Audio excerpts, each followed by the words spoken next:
Hello दोस्तों, आप सभी का स्वागत है आपके अपने यूट्यूब चैनल इम्पोर्टेंट स्टडी 07 में। मैं हूं एमडी सर और आप देख रहे हैं संविधान। आज हम संविधान के उस टॉपिक पे बात करने वाले हैं जो कि बहुत ज्यादा इम्पोर्टेंट है। बहुत ज्यादा इसलिए इम्पोर्टेंट है क्योंकि संविधान के हम बेसिक स्ट्रक्चर पढ़ रहे हैं, हिस्टोरिकल बैकग्राउंड पढ़ रहे हैं। हिस्टोरिकल बैकग्राउंड इसलिए इम्पोर्टेंट होता है, हमें इसलिए जानना जरूरी है क्योंकि आज के डेट में बोला जाता है कि संसद का चुनाव हो रहा है, राज्यसभा का चुनाव हो रहा है, विधानसभा का चुनाव हो रहा है। ये शब्द आखिर कहां से आए हैं, ये सब हम संविधान के हिस्टोरिकल बैकग्राउंड में जानेंगे। ठीक है, ये सब हम जानेंगे तभी आगे बढ़ पाएंगे, तभी हम संविधान हमें बहुत अच्छे से समझ में आएगा। ठीक है, चलिए हम स्टार्ट करते हैं। देखिए, आपको इतना बता देते हैं कि संविधान ये ऐसी टॉपिक है कि हर एग्जाम में पूछी जाती है। कोई ऐसा एग्जाम नहीं होगा जिसमें पूछा ना जाता हो संविधान के बारे में। कभी संविधान सभा से पूछ देगा क्वेश्चन, तो किसी एक्ट से पूछ देगा क्वेश्चन, तो किसी आर्टिकल से क्वेश्चन पूछ देगा। संविधान देखिए बहुत बड़ा है, बहुत ही बड़ा है। हम छोटे छोटे वीडियोस के रूप में, छोटे छोटे लेक्चर के रूप में हम पढ़ेंगे उसको, तभी उसको पूरा कवर कर पाएंगे। ठीक है, आज हम स्टार्ट कर रहे हैं 1909 का भारत परिषद अधिनियम। इससे पहले मैंने बताया है 1892 का अधिनियम। ठीक है, डिस्क्रिप्शन में मैंने डाल दिया है और आप वहां पे देख लीजिएगा। अगर आप देखेंगे उसको तब ये चीजें आपको बहुत अच्छे से समझ में आएगी। देखिए, हर वीडियो एक दूसरे से रिलेटेड है। क्यों? क्योंकि आगे जब हम पढ़ रहे हैं तो जरूर ये बातें पीछे होगी, थोड़ी मोड़ी होगी कि नहीं। इसलिए मैं बोल रहा हूं आप लोगों को कि बैकग्राउंड वाले वीडियो, बैकग्राउंड की बोल रहा हूं, पिछले वाला वीडियो को देखना जरूरी है आप लोगों को। ठीक है, डिस्क्रिप्शन में मैंने डाल दिया है 1892 का अधिनियम। ठीक है, हम स्टार्ट करते हैं। कॉन्स्टिट्यूशन डेवलपमेंट, जिसको संवैधानिक विकास बोला जाता है। 1909 का भारत परिषद अधिनियम क्या है? 1909 का भारत परिषद अधिनियम ये आखिर क्यों लाया गया? ये आखिर क्यों लाया गया, हम इस पे बात करेंगे। ये मार्ले मिंटो सुधार के नाम से भी जाना जाता है। किसके नाम से? मार्ले मिंटो सुधार के नाम से। अब आपके मन में एक सवाल उठ रहा होगा कि मार्ले मिंटो है कौन? ठीक है, वो तो है, उसको छोड़ो। अब आपके मन में ये भी सवाल उठ रहा होगा कि 1909 का अधिनियम हमें क्यों पढ़ना पड़ रहा है? तो जान लीजिए क्यों पढ़ना पड़ रहा है। सबसे इंपॉर्टेंट बात यह है कि इसमें हिंदू और मुस्लिम में फूट लाना था। फूट इसलिए लाना था क्योंकि आजादी की लहर उठ चुकी थी। आजादी की लहर उठ चुकी थी हमारे क्रांतिकारों में, हमारे क्रांतिवीरों में आजादी की लहर उठ चुकी थी। अब लोग चाहते थे, जैसे कि भगत सिंह भी चाहते थे। अब भगत सिंह ही क्या, पूरी इंडिया चाहती थी कि हमें अब आजादी मिले, अंग्रेजों से छुटकारा मिले। तो अंग्रेजों ने क्या सोचा कि अरे भाई, ये लोग तो आजादी चाहते हैं, तो रुको रुको रुको, इनको ना एक दूसरे से लड़ाते हैं। जब एक दूसरे से लड़ाएंगे तो आपस में, जब ये आपस में उलझे रहेंगे तो आजादी आजादी करना ही बंद कर देंगे। ठीक है, आपको उस टाइम जब मैं आपको मॉडर्न हिस्ट्री पढ़ाऊंगा तो उसमें नरम दल और गरम दल के बारे में बताया गया है। ठीक है, बस आप इतना जान लीजिए कि दो दल हुआ करता था, एक नरम दल और एक गरम दल। तो उस दलों को आपस में लड़ाने का काम करते थे लोग। ठीक है, और मार्ले मिंटो कौन थे ये भी जान लीजिए। मार्ले जो कि भारत के सचिव थे, भारतीय सचिव थे, और भारतीय सचिव ने भारत के सचिव थे। ये वायसराय थे। ठीक है, ये मिंटो वायसराय थे। यहां तक क्लियर हो गया? ठीक है, अब इन्होंने क्यों लाया ये तो मैंने बता दिया कि इन्होंने इसलिए लाया क्योंकि ये चाहते थे इन दोनों के बीच में क्या रहे, इन दोनों के बीच में हमेशा उलझने पैदा रहे, झगड़ा होती रहे। ये चीजें इन लोगों को भिड़ाने का काम करते थे। ठीक है, अब दूसरा इसमें देखिएगा कि सबसे इंपॉर्टेंट चीज क्या है। इसमें सबसे पहले परिषद में सीटों की संख्या में बढ़ोतरी की गई। क्या किया गया? परिषद में सीटों की संख्या को बढ़ोतरी की गई। अब परिषद में सीटों की संख्या क्या हो गई भाई?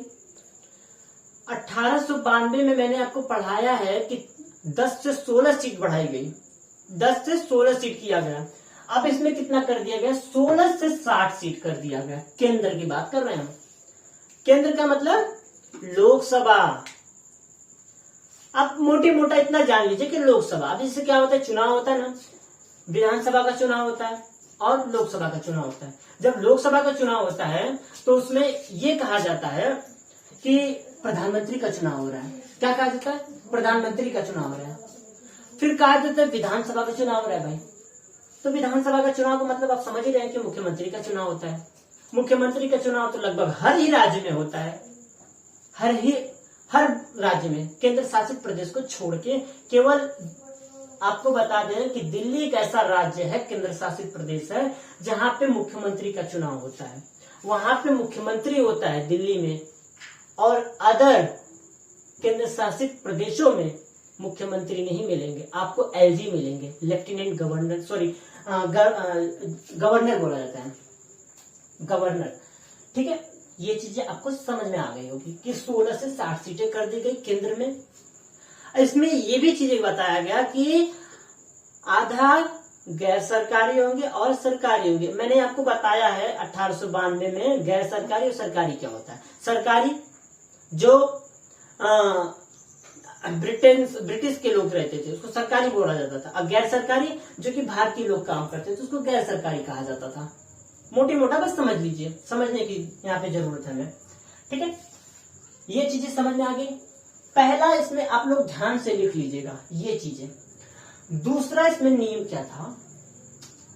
प्रत्यक्ष निर्वाचन प्रारंभ लेकर मताधिकार सीमित था। ओहो, ये क्या बात हुई? अब प्रत्यक्ष निर्वाचन प्रारंभ, अब प्रत्यक्ष तौर पे, जैसे कि क्या होता है राष्ट्रपति का चुनाव कैसे होता है? अप्रत्यक्ष तौर पे होता है, अप्रत्यक्ष तौर पे चुनाव होता है राष्ट्रपति का। वैसे ही यहाँ पे भी क्या होता था? चुनाव तो नहीं होता था, चुनाव नहीं होता था, बस नाम दिया गया था कि चुनाव हो रहा है, चुनाव हो रहा है। तो अब देखिए, किसी को अगर चुनाव लड़ने का अधिकार भी मिलता था, अधिकार नहीं, जैसे कि किसी को कह दिया जाए कि भाई मनोनीत करना था, तो मनोनीत भी करना कैसे होता था आप इतना जान लीजिए। वो लोग कैसे चुनते थे? जैसे मान लीजिए मुझे ही चुनना है, मैं लड़ना चाहता हूँ। क्या? मैं लड़ना चाहता हूँ चुनाव। तो उस टाइम चुनाव तो हो नहीं रहा था, तो उस टाइम लोग सरकार ने क्या नियम निकाला था? सरकार ने नियम निकाला था कि कर, शिक्षा और संपत्ति, इन तीनों के आधार पे आपको वोट मिलेगा। जैसे कि कर का मतलब जो टैक्स दे रहा है, अब जो टैक्स दे रहा है वो कहेगा कि भाई ये फलाने ठीक है, अब इनको आप रख लो। शिक्षा वाला भी बोलेगा हाँ भाई फलाने ठीक है, इनको रख लेते हैं। शिक्षा मतलब शिक्षा में भी सीमित था, जो पढ़े लिखे लोग हैं, जैसे ग्रेजुएट पर्सन लोग हैं, वो लोग चुनते थे। अब संपत्ति में, अब जैसे अमीर लोग हैं, थोड़े अमीर लोग होते थे, वो लोग चुनते थे। ठीक है, ठीक है, यहाँ तक समझ में आ गया? ओके, अब हम अगले लाइन पे पढ़ते हैं। तीसरा है परिषद की शक्ति। 1892 में ध्यान दीजिएगा, 1892 में इसलिए बार बार बोल रहा हूं क्योंकि ये 1892 से रिलेटेड है। आप देखिएगा जरूर 1892 का, डिस्क्रिप्शन में मैंने डाल दिया है, ध्यान से मैं बता दे रहा हूं पहले ही। 1800 देखिए, परिषद की शक्ति, पूरक प्रश्न। अभी 1892 में क्या था? पूरक प्रश्न पूछने का अधिकार नहीं था, बस प्रश्न पूछने का अधिकार था। जैसे मैं आपको एग्जांपल के तौर पे समझा देता हूँ। देखिए, उसमें क्या था? पूछना ये था, हेलो सर आपका नाम क्या है? बस नाम ही तक पूछना था, अब इससे आगे आपको नहीं पूछना है। ठीक है, तो उसमें क्या था? 1892 में ये चीज था। लेकिन अब पूरक प्रश्न में पूछने का अधिकार मिल गया। हेलो सर आपका नाम क्या है? हाँ मेरा नाम एमडी सर है। ओके सर, आप कहाँ से हैं? सर आप क्या करते हैं? ये पूरक प्रश्न हो गया। ठीक है, ये अधिकार हो, मतलब क्या, ये अधिकार मिल गया इन लोगों को, ठीक है। लेकिन 1892 में ये चीजें नहीं थी। ओके, अब देखिएगा दूसरा क्या है, इसमें बजट पर विवेचना का अधिकार। ओहो, विवेचना का अधिकार का मतलब क्या हो गया? उस टाइम जो 1892 में बजट तो आता था, लेकिन सरकार के मुताबिक आता था, लेकिन यहाँ पे ये जो बजट है, इस बजट में आप अपने बारे, जैसे कि आप भी कुछ कह सकते हैं कि हाँ सर, ये बजट में थोड़ा सा परिवर्तन हो जाता, थोड़ा सा चेंजिंग हो जाता, हेर फेर की बात कर सकते हैं हम लोग, एक तौर पे हम हेर फेर की बात कर सकते हैं इस बजट में, तो ये अधिकार भी मिल गया। फिर लोकहित के मामलों पर बहस करना। अब लोकहित के मामलों जैसे कि क्या है सर, मैं आपको समझाना चाहता हूँ, बस ये समझाने की कोशिश में कर रहा हूँ कि लोकहित के मामले में क्या हुआ सर, अगर ये रोड ऐसे निकल जाता सर, अगर ये बिल ऐसे हो जाती सर, ये बिल ऐसे हो जाती, मतलब इसमें क्या लोकहित के मामले में वो आने लगे। अभी भारतीय लोग ये चाहने लगे, लोकहित के बारे में बोलने लगे कि अपने थोड़ा सा अपने बारे में भी सोचने लगे, ठीक है। ये लोकहित के मामले हो गया। यहाँ तक आप लोगों को समझ में आ गई होगी। मैंने ये परिषद की शक्ति बता दी। अब अगला मैं बताने वाला हूँ पृथक निर्वाचन मंडल। अब देखिएगा चुनाव कैसे स्टार्ट हुआ। आज के डेट में जो चुनाव होते हैं ना, हमेशा भारत इकलौता देश है जहां एनी टाइम चुनाव होता रहता है, एनी टाइम, किसी न किसी राज्य का या किसी न किसी परिषद का, ठीक है, या किसी न किसी मेंबर का, जैसे लोकसभा मेंबर का, लोकसभा मेंबर का नहीं बोल सकते, राज्यसभा मेंबर्स का। अगर राज्यसभा मेंबर की जो क्या बोलते हैं, उनका जो कार्यकाल होता है 6 वर्ष का होता है, लेकिन 2 वर्ष पर रिटायर होते हैं। जैसे कि मैं आज चुन गया तो मैं 6 वर्ष के बाद रिटायर होगा, जो मुझसे पहले चुना गया है 4 वर्ष पहले, तो वो 2 साल बाद ही ना रिटायर होगा, तो हर वो 2 साल बाद रिटायर होते थे। तो ये हमें इसका भी चुनाव होता रहता है, लेकिन ये इसमें हम मत नहीं करते हैं, इसमें हम मत नहीं करते। राष्ट्रपति का चुनाव हर 5 साल पे होता है, उपराष्ट्रपति का चुनाव, ऐसे हमेशा चुनाव होते रहते हैं, ठीक है। तो उस टाइम भी पृथक निर्वाचन मंडल बनाया गया, निर्वाचक मंडल। इसमें क्या किया गया, पहली बार मुस्लिम को पृथक निर्वाचक मंडल दिया गया, पहली बार किसी मुसलमान व्यक्ति को चुनाव लड़ने का अधिकार दिया गया। अब इसमें अधिकार की बात समझिए, मैं मुसलमान हूं, सपोज दैट, मान के चलेगा कि मैं मुसलमान हूं। अब मैं मुसलमान हूं, मुझे सरकार ने क्या दिया, सीट दे दिया, टिकट दे दिया कि आपको चुनाव लड़ना है, तो मैं तो चुनाव लड़ूंगा। लेकिन एक चीज और भी था, अब हिंदू भाई नहीं दे सकता है मुझे वोट, क्रिश्चियन नहीं मुझे वोट दे सकता है, केवल देगा तो देगा मेरा मुसलमान ही वोट देगा, दूसरा कोई नहीं दे सकता है। समझ आया? 1 मिनट, बहुत ज्यादा गर्मी हो रही है।